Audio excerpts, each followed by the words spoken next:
ओम शांति। मुरली है 20 फरवरी 2024। बापू दादा की मधुर महावाक्य।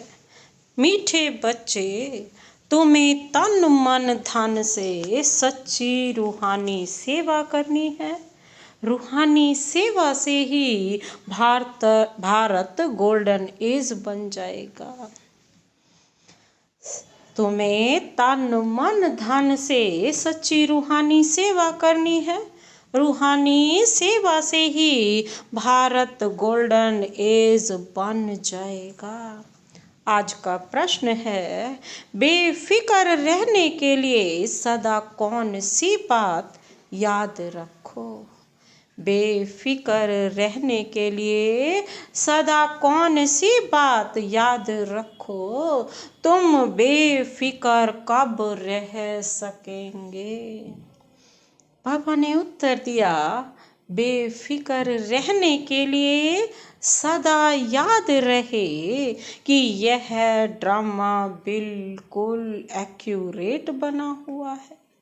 जो भी ड्रामा अनुसार चल रहा है वह बिल्कुल एक्यूरेट है, परंतु अभी तुम बच्चे बेफिक्र रह नहीं सकते। जब तुम्हारी कर्मातीत अवस्था हो तब तुम बेफिक्र बनेंगे। बाबा कहते इसके लिए योग बहुत अच्छा चाहिए। योगी और ज्ञानी बच्चे छिप नहीं सकते। बाबा कहते हैं बेफिक्र रहने के लिए ड्रामा पर बिल्कुल एक्यूरेट बना रहो।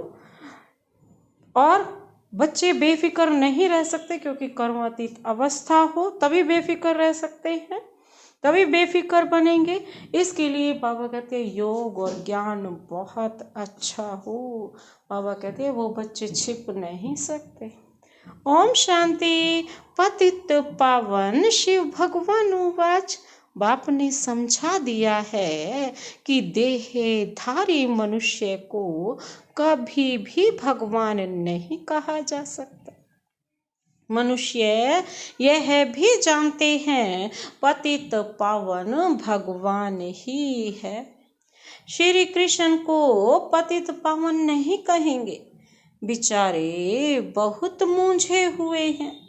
भारत में जब सूत मूंझ जाता है तब शिव बाबा को आना पड़ता है।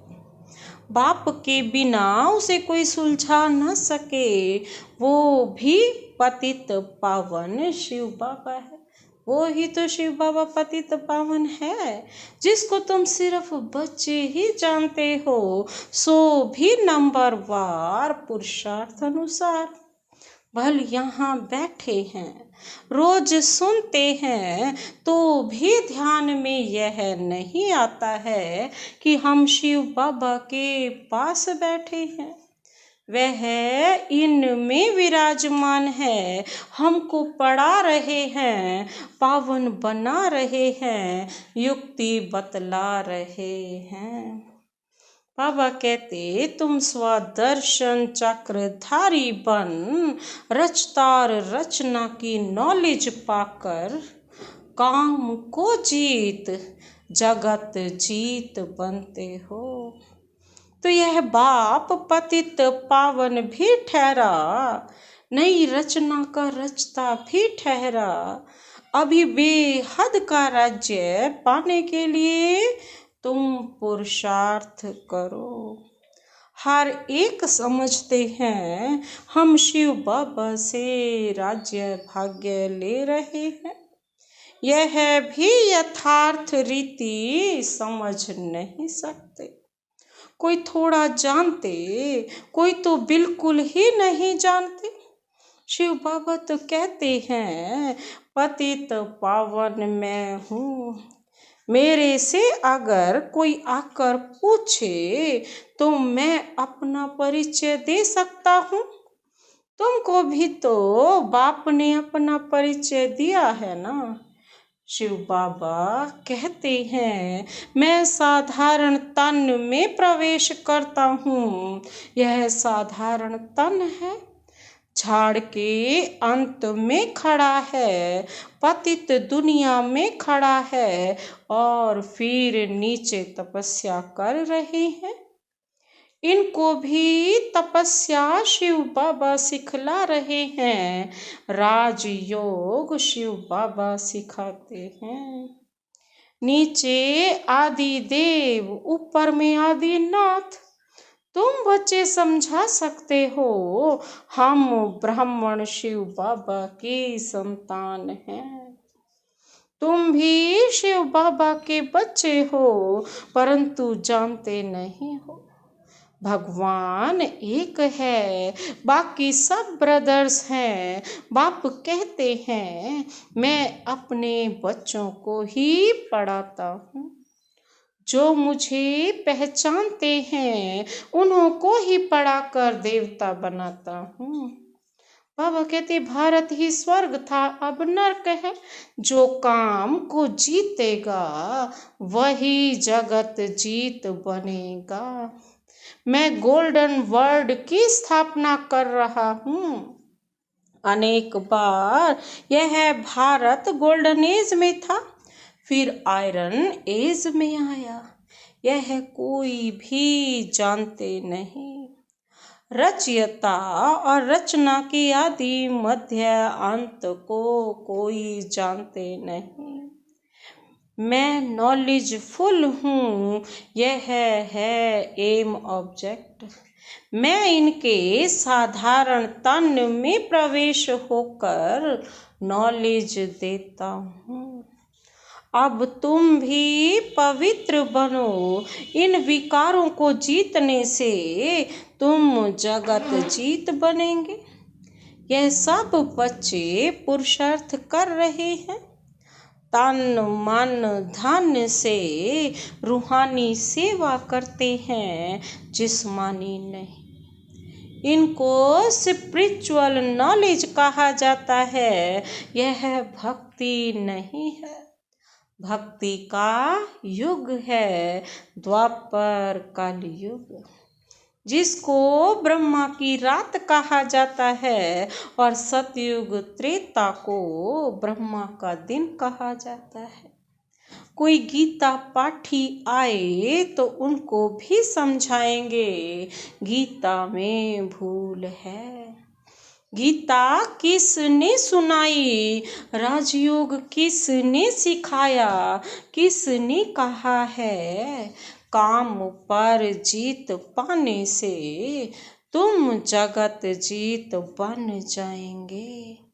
यह लक्ष्मी नारायण भी जगत जीत बने हैं ना।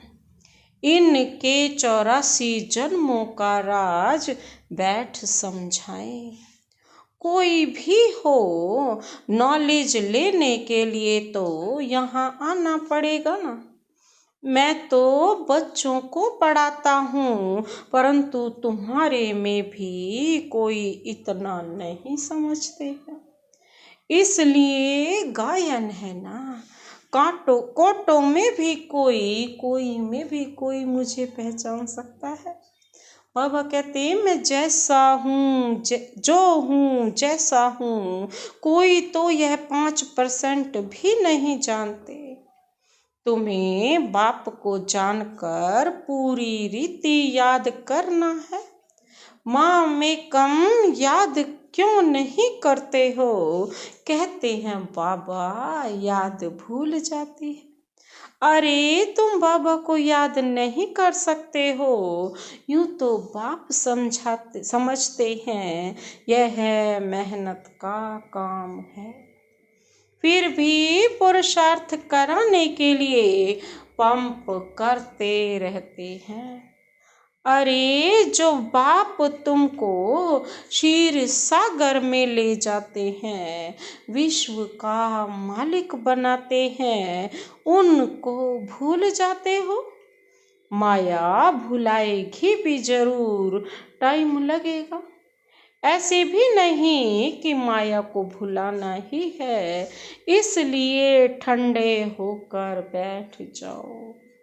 नहीं, पुरुषार्थ जरूर करना है, काम पर जीत पानी है।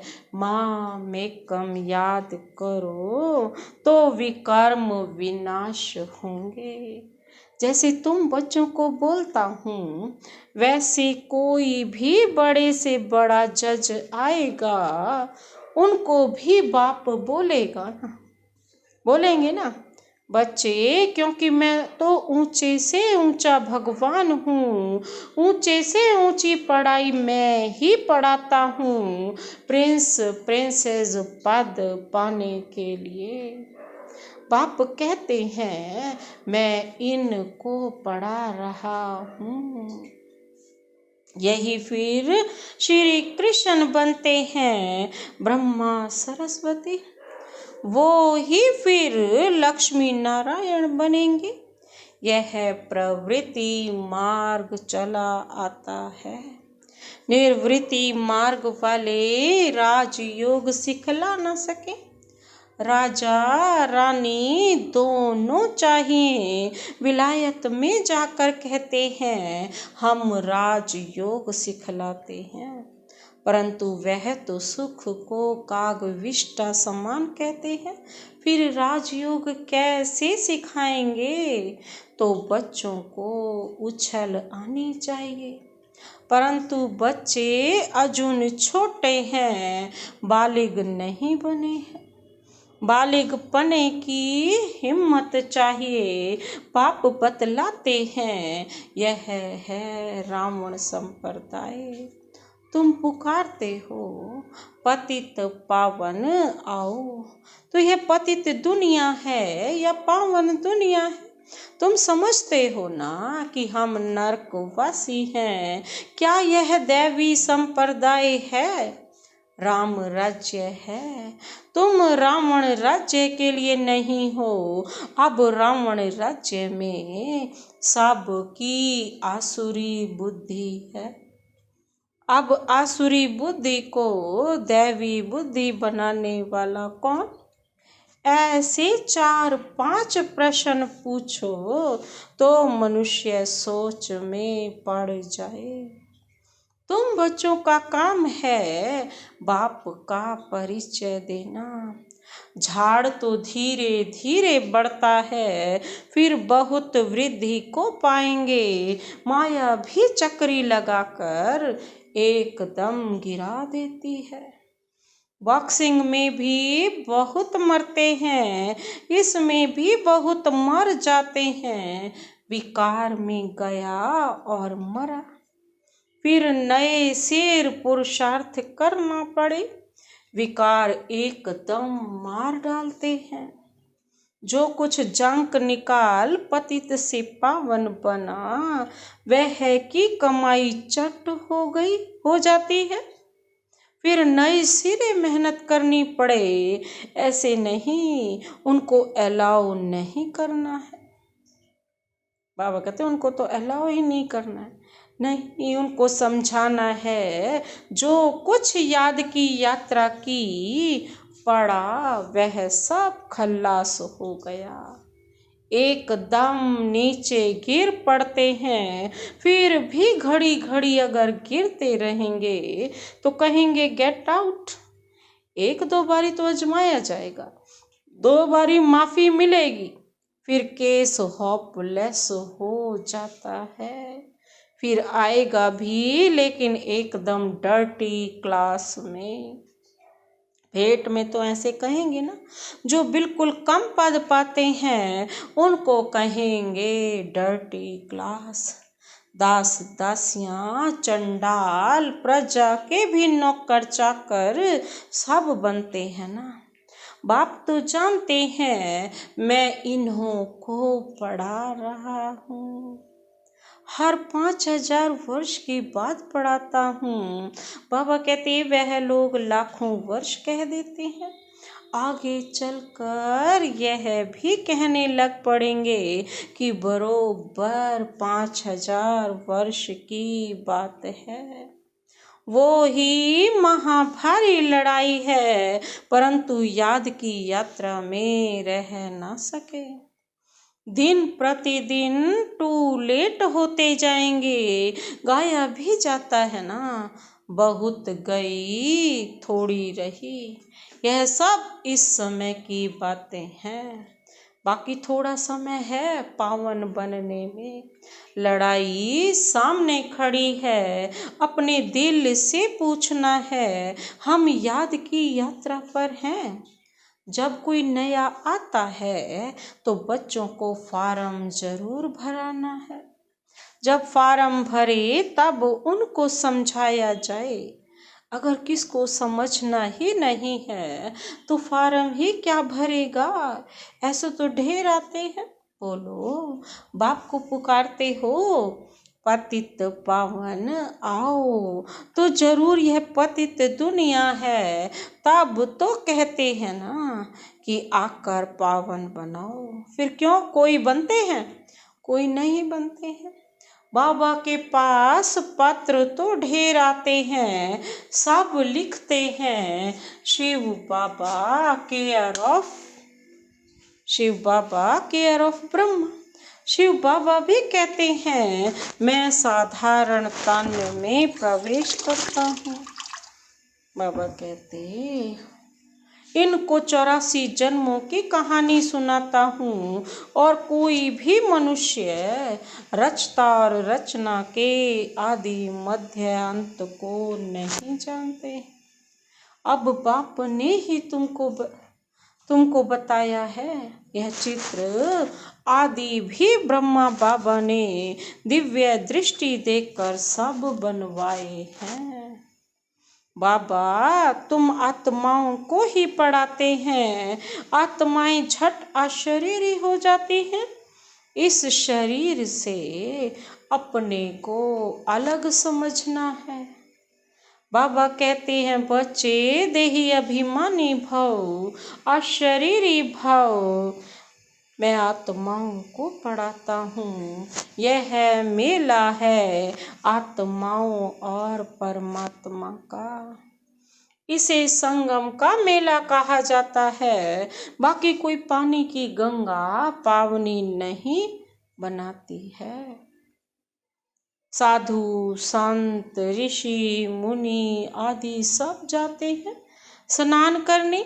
अब गंगा पतित पावनी हो कैसे सकती। भगवान वाच है ना, काम महाशत्रु है, इस पर जीत पाने से तुम जगत जीत बन जाएंगे। गंगा व सागर तो नहीं कहते, यह तो ज्ञान सागर बाप समझाते हैं। इन पर जीत पाने के लिए माँ में कम याद करो तो तुम पावन बन जाएंगे। दैवी गुण धारण करो, किसको दुख मत दो।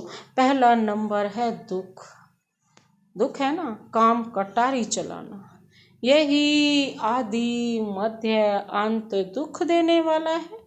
सतयुग में यह होता नहीं है, वह है पावन दुनिया।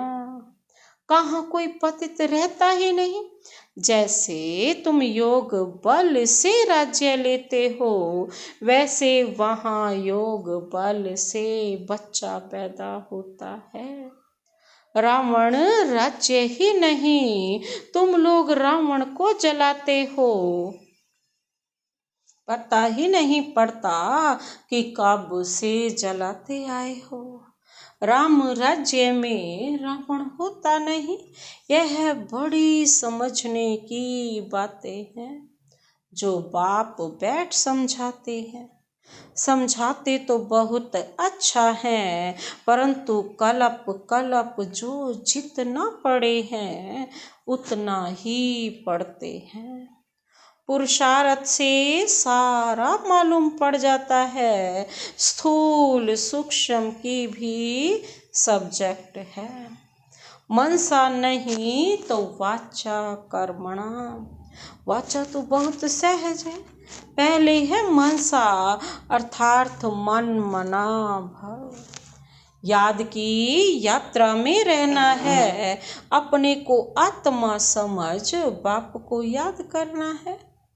बाबा से शिक्षा लेनी है। बहुत हैं जो बाप को याद नहीं कर सकते। ऐसे नहीं कहेंगे कि ज्ञान को याद नहीं कर सकते, माँ मैं कम याद नहीं कर सकते। बाबा कहते हैं अगर याद ही नहीं करेंगे तो ताकत कैसे मिलेगी। बाप सर्वशक्तिमान है, उनको याद करने से ही शक्ति आएगी। इसको ही जोहर कहा जाता है। कर्मणा भी कोई अच्छी करे तो पद मिले, कर्मणा भी नहीं करते तो फिर पद क्या मिलेगा। कर्म करते हुए भी अगर बाबा को याद नहीं करते तो बाबा कहते पद क्या मिलेगा। सब्जेक्ट होती है ना, यह है गुप्त समझने की बातें। वो लोग योग योग कहते रहते हैं परंतु समझते नहीं हैं कि योग से तुम विश्व की बादशाही लेते हो। योग बल से ही वहाँ बच्चा पैदा होता है, यह भी किसको पता नहीं है। तुमको समझाया जाता है, फिर भी आधा कल्प के बाद तुम क्या बन जाते हो, माया के मुरीद। चेले बन जाते हो, शिष्य बन जाते हो, फिर माया तुमको भी अभी भी नहीं छोड़ती है। अब तुमको शिव बाबा का मुरीद बनना है, चेला बनना है। कोई भी देहधारियों का मुरीद नहीं बनना है। बहन भाई भी अब कहा जाता है पवित्र बनने के लिए। फिर तो इससे भी ऊपर जाना है, भाई भाई समझना है। जब एक परमात्मा की संतान है तो हम सब कौन हैं आपस में, भाई भाई। और ब्रह्मा बाबा की संतान है तो भाई बहन, ब्रह्मा कुमार ब्रह्मा कुमारी। भाई बहन की दृष्टि भी नहीं। ड्रामानुसार जो कुछ चलता है बिल्कुल एक्यूरेट। ड्रामा बहुत एक्यूरेट है। बाप तो बेफिक्र है, इनको तो फिक्र जरूर रहेगा। बेफिक्र तब रहेंगे जब कर्मातीत अवस्था होगी, तब तक कुछ ना कुछ होता है। योग अच्छा चाहिए, योग के लिए बाबा अब जोर देते हैं। इसके लिए कहते हैं घड़ी घड़ी भूल जाते। बाप उल्हाना देते हैं, जो बाप तुमको इतना खजाना देते हैं उनको तुम भूल जाते हो। बाप जानते हैं किस में ज्ञान है किस में नहीं है। ज्ञानी कोई छिपा नहीं रहेगा, वह झट सर्विस का सबूत देगा। तो यह सब समझने की बातें हैं। अच्छा, मीठे मीठे सिकिल दे बच्चों प्रति मात पिता बाप दादा का याद प्यार और गुड मॉर्निंग। रूहानी बाप की रूहानी बच्चों को नमस्ते। हम रूहानी बच्चों की रूहानी बाप दादा को नमस्ते नमस्ते नमस्ते। Good morning. शुक्रिया बाबा, शुक्रिया। धारणा के लिए मुख्य सार है, पहला पॉइंट है माया की बॉक्सिंग में हार नहीं खानी है। पुरुषार्थ से ठंडा हो बैठ नहीं जाना है। हिम्मत रख सेवा करनी है। दूसरा पॉइंट है यह ड्रामा एक्यूरेट बना हुआ है, इसलिए किसी भी बात का फिक्र नहीं करना है। कर्मातीत अवस्था को पाने के लिए एक बाप की याद में रहना है। किसी देहधारी का मुरीद नहीं बनना है। किसी भी देहधारी को बनना है तो शिव बाबा का बनो। आज का वरदान, वरदानी हाथ शिव बाबा का अपने सिर पर अनुभव करते हुए वरदान अपने में समाते हैं। श्रीमत प्रमाण सेवा में संतुष्टता की विशेषता का अनुभव करने वाले सफलता मूर्त भव। श्रीमत प्रमाण सेवा में संतुष्टता की विशेषता का अनुभव करने वाले सफलता मूर्त भव। कोई भी सेवा करो, कोई जिज्ञासु आवे या नहीं आवे, लेकिन स्वयं से संतुष्ट रहो। निश्चय रखो कि अगर मैं संतुष्ट हूँ तो मैसेज काम जरूर करेगा। इसमें उदास नहीं होना है। स्टूडेंट नहीं बढ़े, कोई हर्जा नहीं। आपके हिसाब किताब में तो जमा हो गया और उन्हों को संदेश मिल गया। अगर स्वयं संतुष्ट हो तो खर्चा सफल हुआ। श्रीमत प्रमाण कार्य किया तो श्रीमत को मानना, यह भी सफलता मूर्त बनना है। आज का स्लोगन, असमर्थ आत्माओं को समर्थी दो, असमर्थ आत्माओं को समर्थी दो तो उनकी दुआएं मिलेंगी। अच्छा, ओम शांति।